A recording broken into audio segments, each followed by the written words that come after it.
try to understand as far as political theory is concerned, not only in terms of its past implications, but how these concepts have become central even in the present. So one concept is justice, which identified fairness, and second concept, social inequality. Similarly, we have rights. The third concept in political theory is rights. Rights are socially recognized claims. So we don't find a reference to rights directly in the classical thinking. Because as I said, classical thinking was more preoccupied with morality. That means it was more preoccupied in performing duties rather than asserting the rights. So they believed that community life will promote some sort of a ethical way of life. So politics and ethics remain inseparable during the classical understanding. That is the reason why we don't find any specific reference to the rights. Rights, in fact, have become essential only when individuals started asserting. So that began with the modern era. Modern understanding of politics centers around this individuality. So if individuality has to be protected, then we need some rights. So individual has to be identified with certain rights. This is where the first understanding of the rights originate.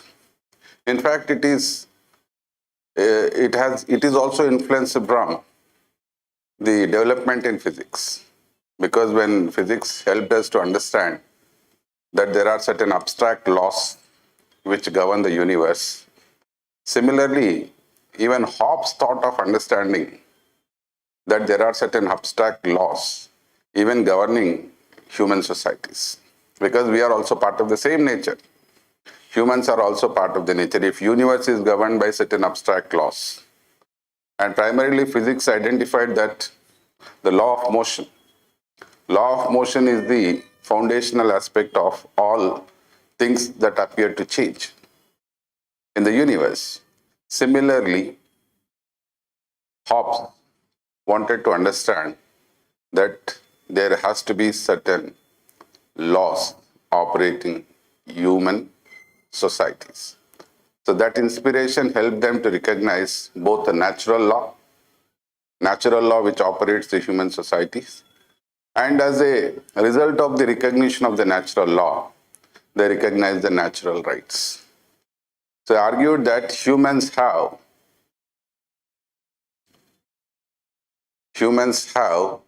inalienable rights. Inalienable means rights which cannot be transferred. So we are born with those rights. So we are born with those rights which cannot be transferred, which cannot be given up. So it is the duty of the both state and society to protect them. So this is the origin of natural rights. So in fact, natural rights found a clear expression in the writings of John Locke. John Locke helped us to understand that we are in fact born with certain rights. So these rights are natural. So he tried to identify 3 rights as natural rights. One is right to life, which is natural. As long as you take breath, you are alive. So this life is not something given by someone. Neither society nor state gave you this life. This is something you are born with. So this is something natural. It stays with you until your death. Right? So no one has the power, in fact, to take away this, because it is not given by the society nor by the state. In fact, society and state recognize them. Right to life is recognized both by society as well as by the state. Hence, it has to be protected. So rights are socially recognized claims. They have to be recognized by society. Only then you can enjoy. If the rights are not recognized by society, then possibly you cannot enjoy. So they have to be recognized. Then the state has to maintain. That's the reason why state will not give you rights. If state gives you rights, state can always take away the rights. So rights have to be originate in society and state has to maintain them. So the duty of the state is limited. Limited function of the state in terms of maintaining the rights.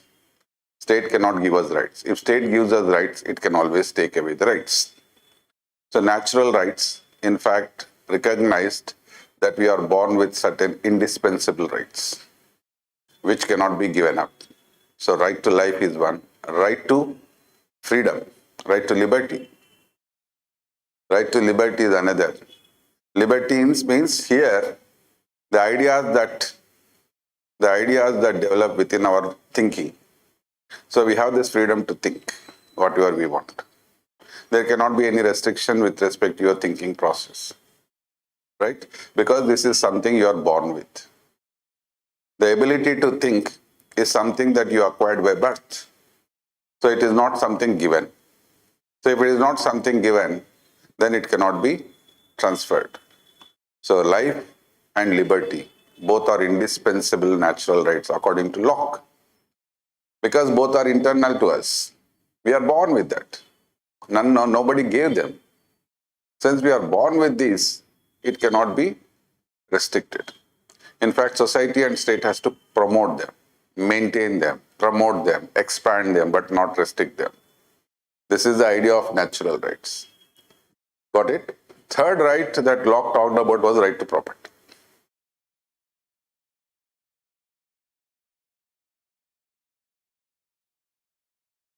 Third right that Locke talked about was right to property. Property is not internal. Property is external. This is property, right? Chair is a property. Building is a property. This is something external. Come. Property is not internal. If property is not internal, then how it can be recognized as natural right? Property is something external, it is not internal. So what Locke wanted is, he argues that whatever nature offers, it is a gift of God. Right? Whatever nature has, it is a gift of God. Everyone has the freedom to enjoy. Everyone has equal freedom to enjoy. But something becomes mine. When will something be recognized as my property? If God has given everything to everyone, then when can something becomes my property? Locke argues something becomes my property when my labor is mixed. Right? Labor is natural to me.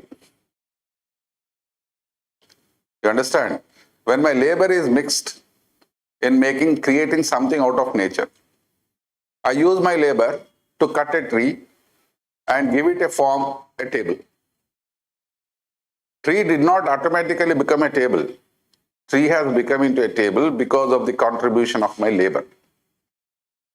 So wherever labor is mixed, that becomes my property.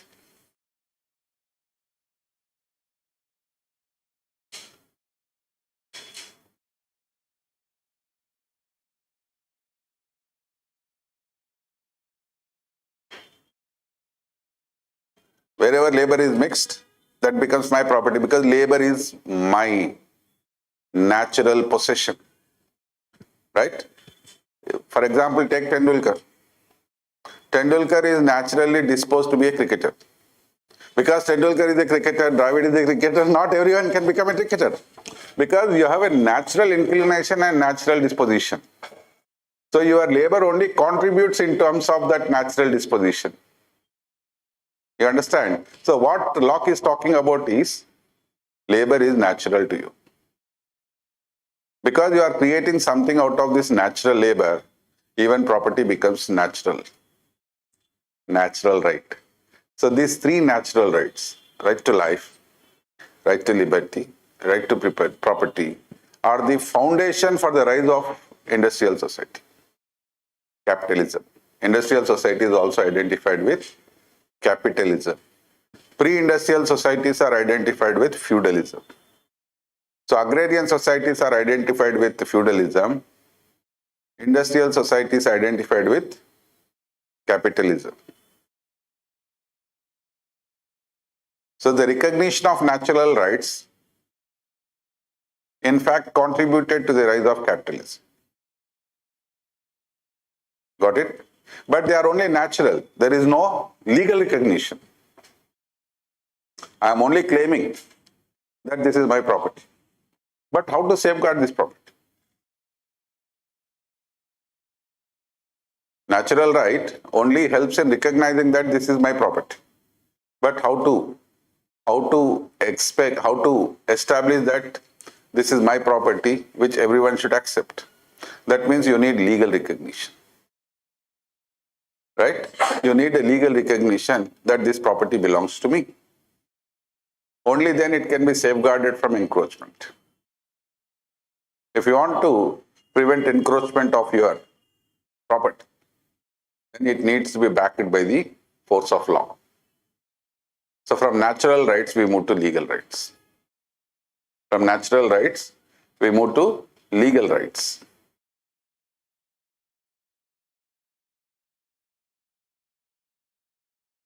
So under natural rights, it only had moral recognition, but not legal recognition.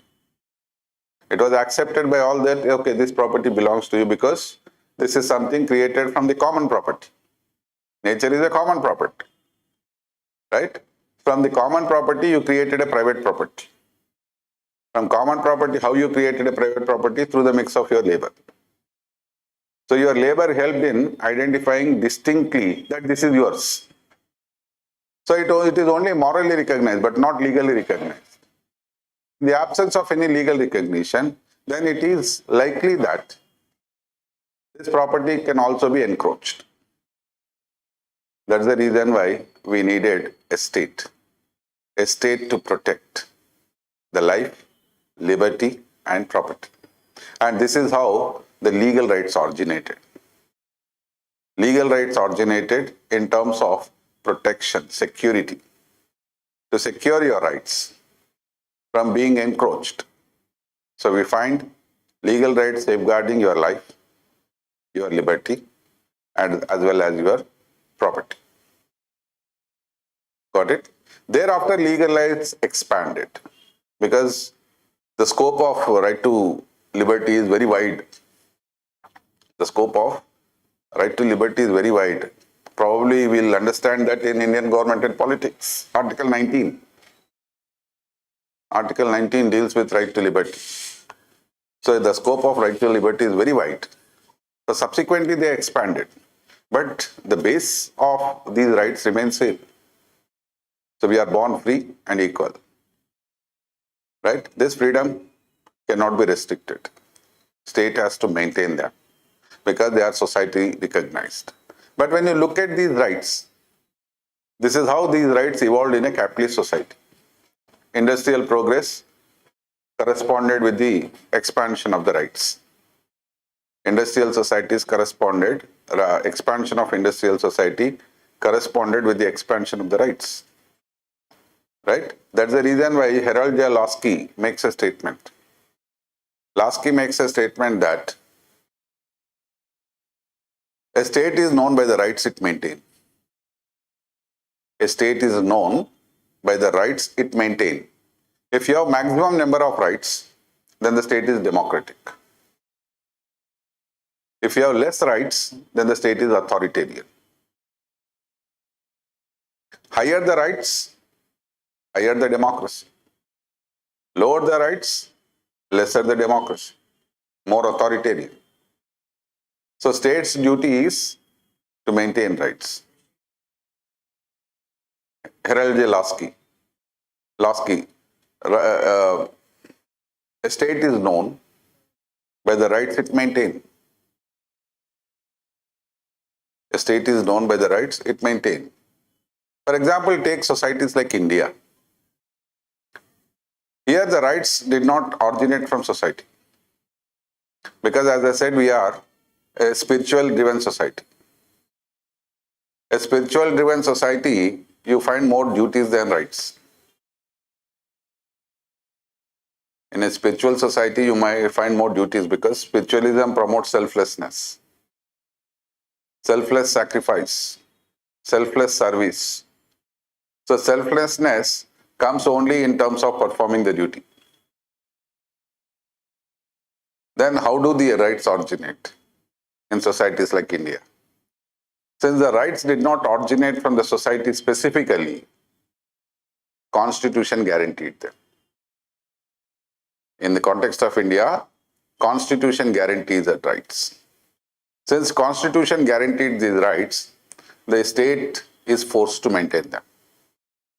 In Western societies, rights originate in society. Since rights originate in society, the state is forced to maintain.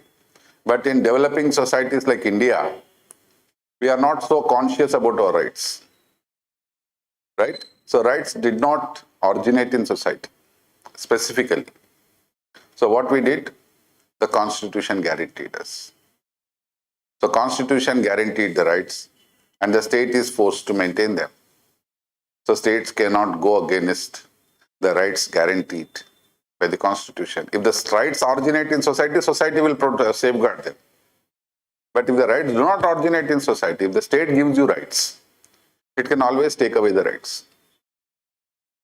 If state gives you the rights, it can take away. So if it has to protect the rights, then you need some mechanism. So Constitution guaranteed.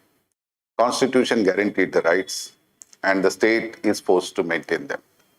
So rights have become integral to political life. If you want to assert your individuality, you need rights. Without rights, individuality cannot be established. Because modern ideas are centered around the evolution of individuality, right? Which corresponded with the expansion of capitalism, industrial society.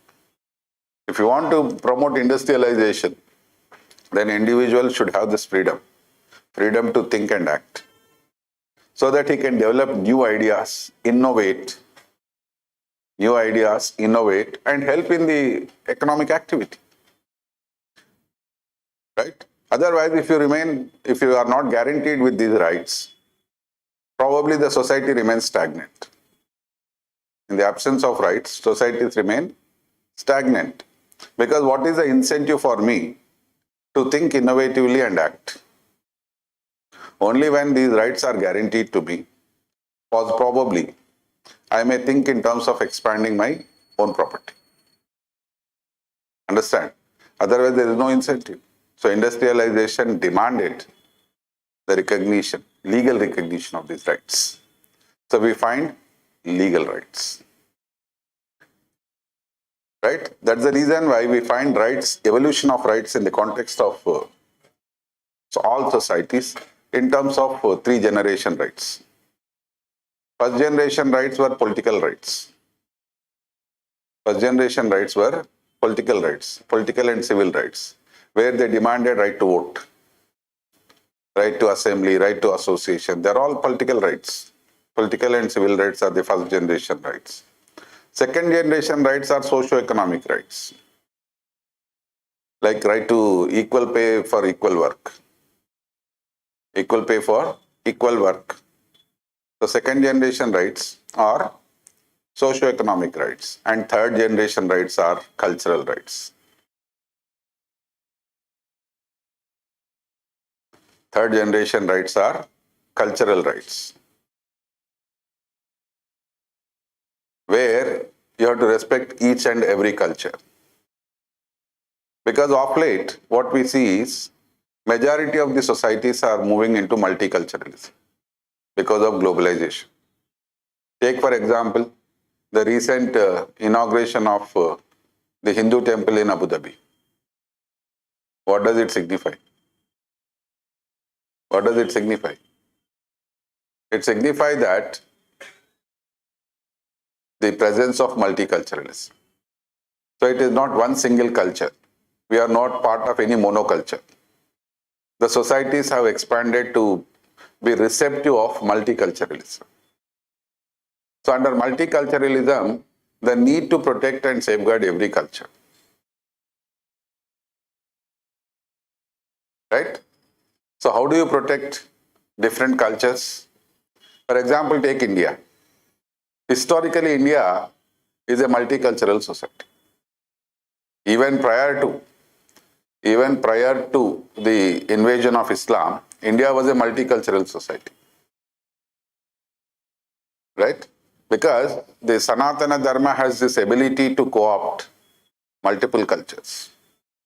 Sanatana Dharma itself is a formless religion. Sanatana Dharma is not identified with any specific religion. It is a formless religion. Because Sanatana Dharma itself has promoted decentralized religion. Decentralized. It is not specifically identified with any specific or particular religion. Right? Usually you find all major religions are product of human mind. You understand? People create religion, not religion create people. People make constitution, not constitution make people. So religion is a product of human mind. Right? So Hinduism in that context is also a product of human mind. Something evolved out of this practice of Shruti and Smriti. Shruti means what is heard. Smriti means what is remembered. What is heard is remembered. This is the origin of Vedas. Vedas originated from this sound. So it is human product, human mind which created and gave form to this. And that is the reason why this is a highly decentralized religion. How can we say that it is a decentralized religion? Because we have this practice of polytheism. We don't have one single God. So everyone is free to follow his own God. You understand? So this is the implicit idea of multiculturalism. Implicit idea of multiculturalism is the presence of multiple cultures. Right? So even Buddhism, Jainism, which are an offshoot of Hinduism, try to identify themselves distinctly different from Hinduism. That means a different culture. What is a culture? What is culture? How is it different from civilization?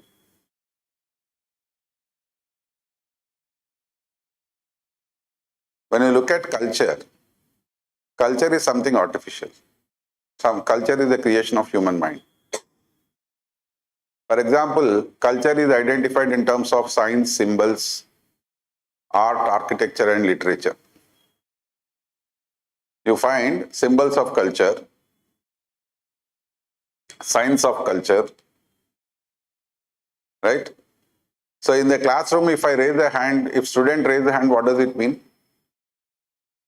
If you raise your hand in the classroom, what does it mean? You have a question to ask. That means the sign suggests and comes with a meaning. And what is the meaning the sign has? That you have a question to ask. Similarly, if I raise my hand, it conveys another meaning. If I raise my hand, it may convey that I want the class to be silent. So it is not I am not raising a hand to ask a question. So every sign, symbol, art, architecture, and literature convey a meaning. Without meaning, there is no culture. Without meaning, there is no culture. So these meanings differ from one society to another society. In one society to another society, cultural meanings acquire new signs and symbols. But without meaning, there can't be any culture. So culture is something artificially created. Whereas civilization is natural. Natural because civilization evolves in the natural environment, natural surroundings. Natural environment and natural surroundings. For example, take Indus Valley civilization. In Indus Valley civilization, you don't find horse. Horse is not part of. If horse is not part of Indus Valley civilization, there cannot be possibly Ashwamedha Yagas. Because Ashwamedha Yaga is popularly identified with Ramayana, where Lava and Kusha, in fact, take hold of the arts. So if arts is not part of Indus Valley civilization, then you don't have Ashwamedha Yaga. So civilization comes with natural environment. Understand? This is where you find these distinct civilizations. Because they have evolved out of this natural surroundings and natural environment. Whereas culture is not natural, it is artificial. We create culture. Humans create culture in terms of their interaction. Right? So culture is part of a civilization. So multiculturalism ensures that every culture acquires equal respect. The third generation rights, in fact, argue that every culture should be equally respected. Got it? Right? So in that context, we justify cultural relativism. This is what the successful Iranian revolution did. It said that we don't have to follow the Western culture, American culture. Even our own culture is equally superior. Why should we imitate other cultures? Why should we imitate other cultures and practices when our culture itself is more equally important to us? Cultural relativism. So multiculturalism guaranteed cultural relativism. So there are a couple of questions asked on multiculturalism, particularly in the context of Bhikkhu Parekh, who is an ardent supporter of multiculturalism. You understand? Right? So the rise of multiculturalism, in fact, has its fallout in Europe. Multiculturalism has actually resulted in increasing intolerance with respect to other cultures. For example, take France. In France, you find this wearing of scarf is prohibited in the schools. Similar reference we find in India, seeking the prohibition of wearing hijab in classroom. France, in fact, justified it. France said, more than your own cultural rights, what is important to us is civic rights. Civic rights which are guaranteed by the French Revolution. What is important to us is liberty, equality and fraternity, which are universal. This is more important than your own specific particular rights. So with respect to rights, we find this conflict today. Whether we should recognize rights as universal. Universal rights means where everyone should have similar rights, equal rights, or whether we should safeguard particular rights. Particular means rights that are specifically identified with every cultural disposition. They are identified as particular rights. This is the conflict that we have today. Whether we should move forward in terms of universalizing the rights, right? So this is where the debate comes with respect to Uniform Civil Code. Uniform Civil Code. Should we have universal rights for all? Or should we also protect the particular rights of specific groups in society? Multiculturalism favors recognizing the particular rights. Multiculturalism favors recognizing the particular rights. Got it? So this is the conflict that we experience as far as rights are concerned.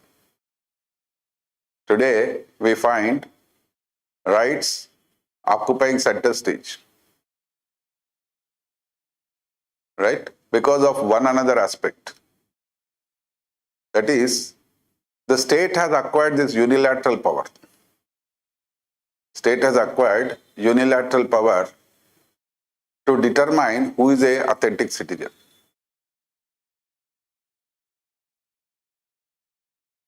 Which has in fact resulted in another problem globally. Refugee crisis.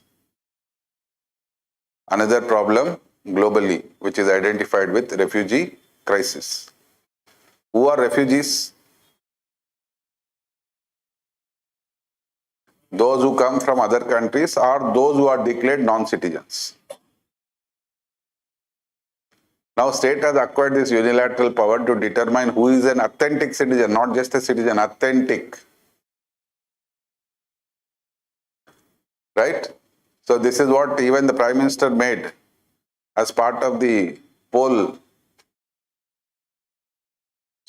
rallies, where he made a statement stating that there are infiltrators who have come in. So, infiltrators means where you refuse to recognize everyone as an authentic citizen. So, who has the power to decide whether you are an authentic citizen or an infiltrator?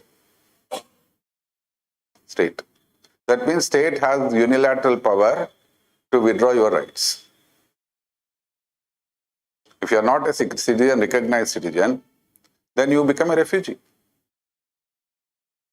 You become a refugee within your own state, or you can become a refugee if you migrate to another state. So today the world experienced this crisis because Ukraine war. Ukraine war resulted in flooding of the people into Europe. Right? Because there is a presumed threat to their own life. So refugee crisis, multiculturalism are some of the important aspects identified linked to the rights. Because Hannah Arendt is one of the thinkers which we have in the syllabus. She argues that we need to have rights. Right to have rights, so that the state cannot withdraw them. Because she herself was a refugee.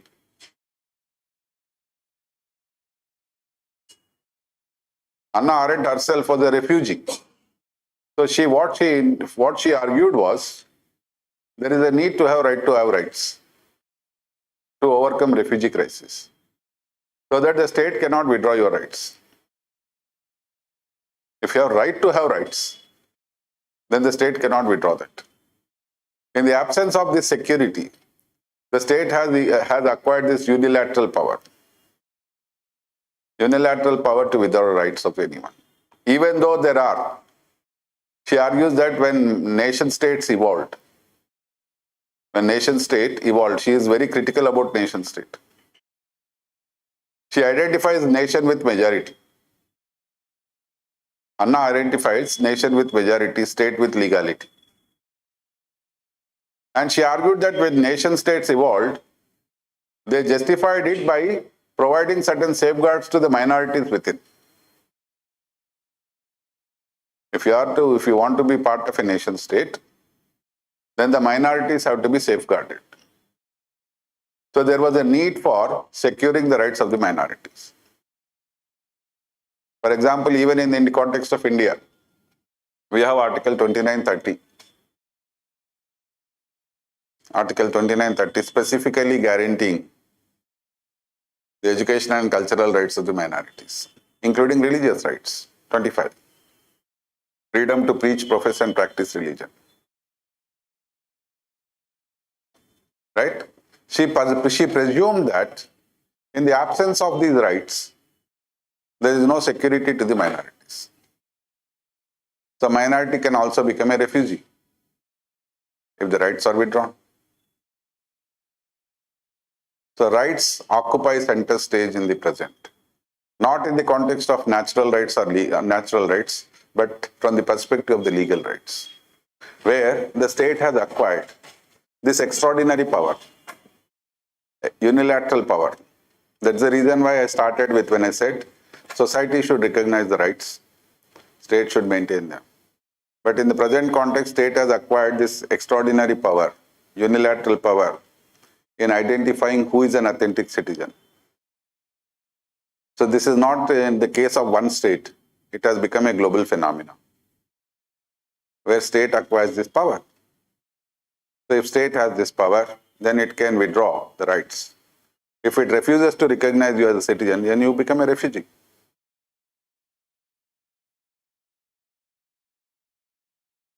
Clear? The rights are very central to political existence. If you are not secured with these rights, right, you cannot be recognized.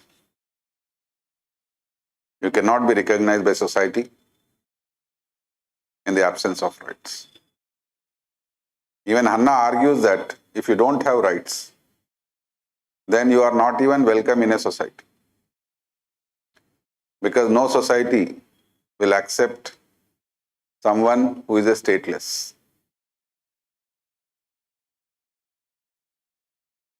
Societies accept only when you are recognized by a state. Stateless people are unwanted people, according to Hanna. So they don't even have a society where they can seek moral support. If not, state withdraws legal support. Right? Even they lose moral support. That's the argument put forward by Hanna. And that's the reason why she demands right to have rights. Clear? So rights are very important as far as political life is concerned. So we dealt with three concepts. One is justice. Second is equality. Third is rights. Now fourth concept in political theory is the rights law. Let us complete the another dimension of rights. A multicultural rights originated because of the recognition to human rights. Human rights evolved post Second World War because of the genocide, Jewish genocide under Hitler.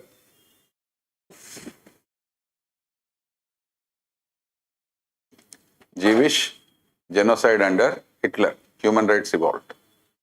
Prior to that, we don't find any reference to human rights. Even it was only recognized as positive rights or legal rights, but never as human rights. So UN also came up with the Declaration of Human Rights in 1948.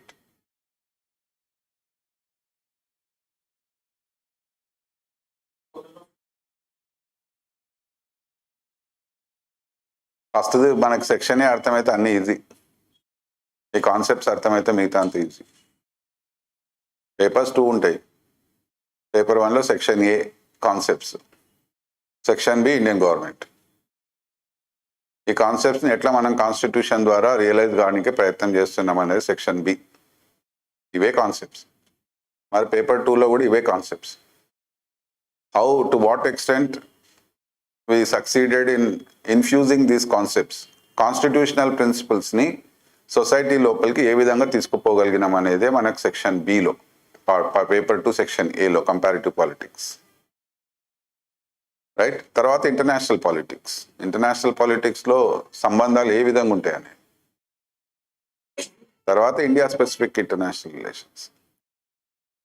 కనుక ఈ section ఏ next section paper 2 section ఏ అర్థమైతే కేక్వాక్ paper. Concept clarity ఉంటే you can write anything. అది దాటైతే రాదు. Conceptual clarity లేనప్పుడే struggle ఉంటుంది. ఏ question ఇచ్చినా ఇప్పుడు జస్టిస్ అనేది ఇంతవరకు ఎట్లా అడిగిండంటే డైరెక్ట్ అడగలే. Compare the concept of justice in classical and contemporary అన్నాడు. అంటే రాల్స్ థియరీ ఆఫ్ జస్టిస్ని క్లాసికల్ థియరీ ఆఫ్ జస్టిస్ తోటి కంపేర్ చేయమన్నాడు. If you look at the previous years question. అంటే మనకు first we should know what justice is in to understand it in comparison. Right? కనుకనే ఏం చెప్పినా classical idea of justice was different. Classical idea of justice was to maintain natural harmony. వాళ్ళకి change రావద్దు, society as it is ఉండాలి. Change రావద్దు అనేదే perception ఉంది. అందుకొరకే గ్రోత్ అండ్ డికే మోడల్ని వాళ్ళు నమ్మిన్, cyclical growth and decay. So దాన్ని అరేంజ్ చేయడానికి they focused in terms of justice.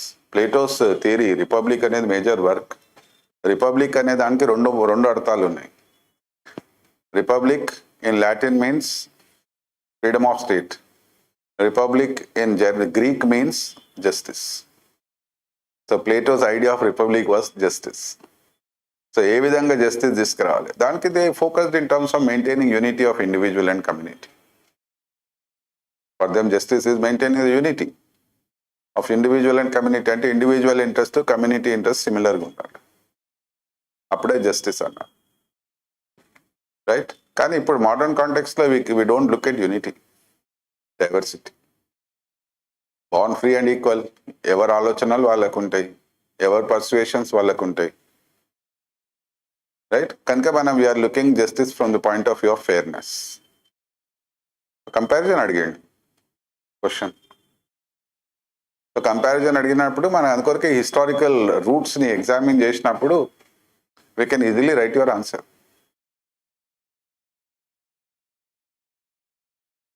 Right. అక్కడ జస్టిస్ అనేది హైరార్కీ ఇన్ఈక్వాలిటీని జస్టిఫై చేసింది, ఇక్కడ జస్టిస్ ఫెయిర్నెస్ ఇన్ఈక్వాలిటీని జస్టిఫై చేయట్లేదు. ఇన్ఈక్వాలిటీస్ ఎట్లా ఓవర్కమ్ కావాలని చెప్తుంది సోషల్ జస్టిస్. క్లియర్? అందుకొరకే కాన్సెప్ట్ అర్థమైనప్పుడు writing the answer is very easy. So differences తెలవాలి, క్లాసికల్కి మోడర్న్కి ఉన్న difference. If you can grasp that difference, answer is very easy. వాడు లుక్ ఎట్ ద క్వశ్చన్స్. నువ్వు 20 ఏళ్ళకి వెళ్ళి క్వశ్చన్ పేపర్ తీసి చూడు, ఒక బుక్లెట్ దొరుకుతుంది, క్వశ్చన్ బ్యాంక్. 2 ఉన్నాయి, ఒకటేమో ఎక్స్క్లూజివ్ క్వశ్చన్స్, ఇంకోటి క్వశ్చన్ అండ్ ఆన్సర్ తోటి కూడా వచ్చినాయి. Previous years questions and answer 2 ఉంటాయి. If you go through that you will see the nature of questions asked. Answers అన్నీ కూడా అథెంటిక్ ఉంటాయని నేను చెప్పా, ఎందుకంటే ఆన్సర్ ఎప్పుడు కూడా సబ్జెక్టివ్ ఉంటుంది. You are writing the answer.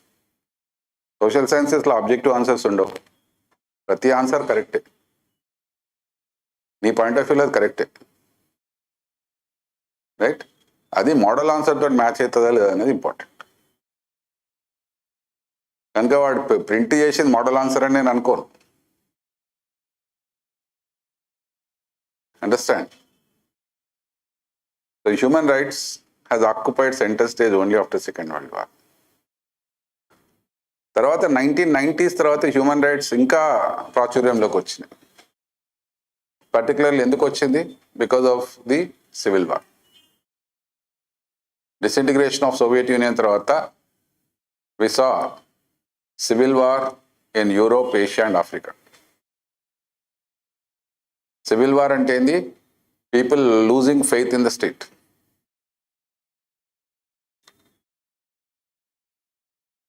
ఇప్పుడు యెమెన్లో ఏమవుతుంది? Yemen state is divided and the people, there is a ongoing civil war within. అంటే ప్రజల మధ్యనే యుద్ధం జరుగుతుంది. స్టేట్ ఒక వర్గం సైడ్ స్టేట్ ఉంది, ఇంకో వర్గం సైడ్ ఇరాన్ ఉంది. So trying to gain upper hand. So వీళ్ళకి అసిస్టెన్స్ ఇస్తుంది ఎవరు? సౌదీ అరేబియా స్టేట్కి ఇస్తుంది, రైట్. సో దాని నుంచి ఏమవుతుంది? కాన్ఫ్లిక్ట్ అనేది గ్లోబల్ అయింది. So basically it is a war between state and non state actors. And one party supporting the state, another party supporting the non-state through external interference, which has resulted in a civil war. You got it? So civil war ni etla overcome kavalane chudale. Kanka human rights violation eppudaitundante prominent ga eppudu jarugutundante because of this civil war. నేను చెప్పాను కదా, 1990కి ముందు inter state war అనేది 13 అయినాయి ప్రపంచవ్యాప్తంగా. India Pakistan వారో, India China వారో లాంటివి, Korean war, Vietnam war, only 13. But 90స్కి వెళ్ళి డికేడ్ 90స్లోనే 39 ఇంట్రా స్టేట్ వార్స్ అయినాయి, సివిల్ వార్స్ అయినాయి. ఇంట్రా స్టేట్ సివిల్ వార్ 13 ఎక్కడ 39, 3-fold ఇంక్రీజ్. మరి ఇంట్రా స్టేట్ వార్ అన్నప్పుడు ప్రైమరీగా ఏమవుతుందంటే హ్యూమన్ రైట్స్ వైలేషన్ జరుగుతుంది. State violating the rights of its own people, civil war. When state violates the rights of its own people, we identify it as civil war because people revolt against the state. When people revolt against the state, then you need external interference. అంటే human రైట్స్కి గుర్తింపు వచ్చింది కనుకనే humanitarian intervention అని వచ్చింది. Under humanitarian intervention you are permitted You are permitted to interfere into the internal affairs of another state. ఇవాళ శ్రీలంకలో ethnic conflict నుంచి సివిల్ వార్ జరిగింది. LTTE versus the Sri Lankan state. LTTE was supported by the Indians for a very long period. And Rajiv Gandhi assassin was a strategic blunder committed on the part of the LTTE. Rajiv Gandhi assassin తర్వాత ఏమైంది? You start the decline of LTTE, the weakening of LTTE, ఎందుకంటే India stayed away. But Sri Lankan government acquired support from Pakistan and China, both in terms of modernizing its army, in terms of weapons, so which ultimately resulted in the upper hand to the Sri Lankan army over the LTTE. Strategic blunder, అది commit చేయకపోతే India కూడా extended it support to LTTE. ఒక mistake చేసిండు Rajiv Gandhi assassination. So LTTE is routed. అంటే civil వారే కదా. So civil war ఎందుకు వచ్చింది? Because state refuse to recognise them. When state refuse to recognize them, you find civil war. That means violation of human rights by the state. Got it? So human rights violation జరిగినప్పుడు state ద్వారా international community can interfere under humanitarian intervention. దీన్నే right of responsibility అంటే. Right of responsibility of international community to interfere. They cannot remain mute spectators. They cannot remain mute spectators if people are killed by the state. కనుక ఈ human security dimension, right of responsibility has actually brought forward human security. So human security dimension అనేది వచ్చింది Africa నుంచి. ఎందుకంటే ఆఫ్రికాలో చాలా దేశాలలో civil war ఉంది. అంటే state is not strong enough to establish rule of law. And the African Union, in fact, identified and justified state intervention, international community intervention. Because for them, what is important is human security, not state security. State security and sovereignty, territorial integrity. So sovereignty, territorial integrity కోసం యుద్ధాలు కూడా చేస్తారు. కానీ Africa ఏమన్నది? State security కాదు మాకు కావాల్సింది, human security, ప్రజల భద్రత. కనుక ఎక్కడన్నా state violates the rights of its own people, international communities responsibility to intervene. So Africa in fact justified intervention. For them human security is more important than state security. కనుక human rights అనేది కూడా one of the major aspects that dominates the narrative today. కానీ human రైట్స్లో ఒక problem ఉంది. What UN recognise human rights, under UN declaration of human rights, it identify 30 rights. But majority of the rights are individual centric. Majority of the human rights recognized by the United Nations Declaration are individual-centric rights. But majority of the Asia-African societies are community-centric societies. So they refuse to go and accept the Declaration of Human Rights. Individual-centric దేశాలకు అది okay అంటే అది Eurocentric rights, అవి Eurocentric rights. But Asian situation is different. Asia is different. We are not individual-centric societies, we are community-oriented societies. అందుకొరకే కదా we cast your vote to your caste. అంతేనా? You cast vote to your caste. ఎందుకంటే what is important to you? దీనే Asian values అంటాం. అందుకొరకు ఏషియాలో family rule is not identified as undemocratic. ఇండియాలో నార్త్కి వెళ్ళి సౌత్ దాకా తీసుకో, ఫ్యామిలీ రూలే, రీజనల్ పార్టీస్.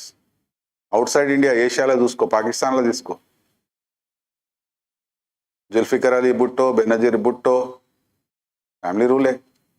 బంగ్లాదేశ్లో తీసుకో, షేక్ ముజీబుర్ రెహమాన్, షేక్ హసీనా, ఫ్యామిలీ రూలే. శ్రీలంకలో తీసుకో, రాజపక్షాలే. ఎక్కడ పోయినా నీకు ఫ్యామిలీ అంటే, ఫ్యామిలీ అనేది ఒక హైలీ రెస్పెక్టెడ్ ఇన్స్టిట్యూషన్ మనకు. So family rule is never considered undemocratic. Sheikh Hasina, Khaleda Zia అనేమో ఆయన Zia daughter, general Zia daughter Khaleda Zia. Family రూలే. ఇప్పుడు పీడీపీ ఎవరు? ముఫ్తీ మొహమ్మద్ సయీద్ డాటరే మెహబూబా ముఫ్తీ. ఎన్సీ ఎవరు? షేక్ అబ్దుల్లా, ఫరూక్ అబ్దుల్లా, ఉమర్ అబ్దుల్లా. ఫ్యామిలీనే ఉంటుంది ఎక్కడైనా. ఇక్కడెవరు? టీడీపీ, తెలుగుదేశం, ఎన్టీ రామారావు, చంద్రబాబు నాయుడు, తర్వాత లోకేష్ బాబే, కేసీఆర్, కేటీఆర్. ఆ లీనేజ్ ఉంటుంది. And you never think that it is undemocratic. At least twin cities of Hyderabad never thought undemocratic in assembly election. అందుకొరకే అసెంబ్లీ ఎలక్షన్ మొత్తం టీఆర్ఎస్ కేషన్. బీజేపీ ఉంది అన్నా కూడా ఎక్కడ బీజేపీ గెలవలే, ఒక రాజాసింగ్ తప్పించి. మిగతా మొత్తము టీఆర్ఎస్ కొట్టుకొని వచ్చు. అన్డెమోక్రటిక్ అనుకోలే కదా అర్బన్ ఓటర్స్ అయితే, right? That is part of our society. అందుకొరకే family is a highly respected institution మనకు. Family is missing in America. అందుకొరకే రీగన్ నుంచి బిడెన్ దాకా ఒకటే చెప్తారు వాళ్ళు ఎలక్షన్స్లో, we will revive family values అని. రొనాల్డ్ రీగన్ నుంచి జో బిడెన్ దాకా రివైవ్ ఫ్యామిలీ వాల్యూ. ఇక్కడ ఫ్యామిలీ ఈజ్ మిస్సింగ్ అక్కడ. అందుకొరకే వాళ్ళకి ఎమోషనల్ సెక్యూరిటీ ఉండదు. డబ్బులు సంపాదిస్తారు, లాస్ట్కి వచ్చి మన గురువులకు, మన మఠాలకు ఇచ్చేసిపోతారు. ఎందుకంటే వానికి కావాల్సింది ఏంది? Ultimately someone to listen to him. అది ఎవడు ఉండడు. ఫ్యామిలీ లేనప్పుడు ఎవడు ఇస్తాడు ఎమోషనల్ సెక్యూరిటీ? ఇక్కడ మనం we welcome them.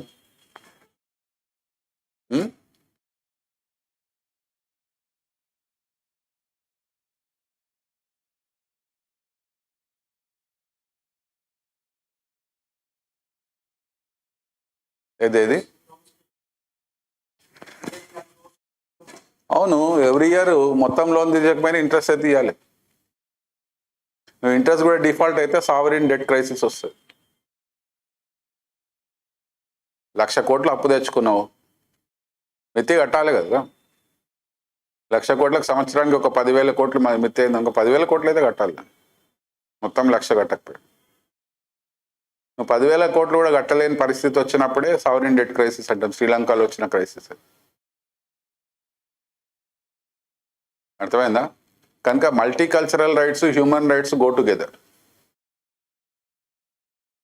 Violation of cultural rights is also violation of human rights. కనుక కాన్ఫ్లిక్ట్ ఎక్కడ కనిపిస్తుంది?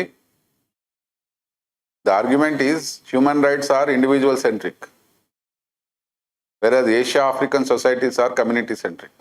ఈ రైట్స్ ఇక్కడ వర్తించవు, కనుక we don't protect them. We are more duty conscious society. We are more duty conscious, community oriented society. మనకు emotions matter, not reason and rational. అందుకొరకే చెప్పినా కదా, కాంటెంపరీలో రీజన్ని రీప్లేస్ చేసిన ఎమోషన్స్ తోటి. What matters to us is emotions, passion and emotion. అందుకొరకే మతం కానీ కులానికి కానీ ఎగవాడి ఓట్లు వేస్తాం. Passion, we are passionate. We are passionate with respect to casting our votes because we are dominated by emotions rather than reason and rationality. So అదే public లైఫ్లో కనిపిస్తుంది, right? where religion and caste dominate public life. So constitutional principles తోటి దీన్ని overcome కావాలి. యాక్చువల్గా మనం constitutional principles identified certain rights which should have helped us to overcome the discrimination in society. కానీ వాస్తవంగా జరుగుతుంది ఏంటంటే penetration of parochial values into society, penetration of conservative values and attitudes into society. That also failure of the rights. The rights is very important concept. Every year a question వస్తుంది rights పైన. Will continue tomorrow. రేపు రాకపోవచ్చు, నేను ఎల్లుండి వస్తాను. You will be informed if I don't come tomorrow. I will leave a message. After tomorrow, I will definitely come. If I am not going out of session, I will come tomorrow. Thank you.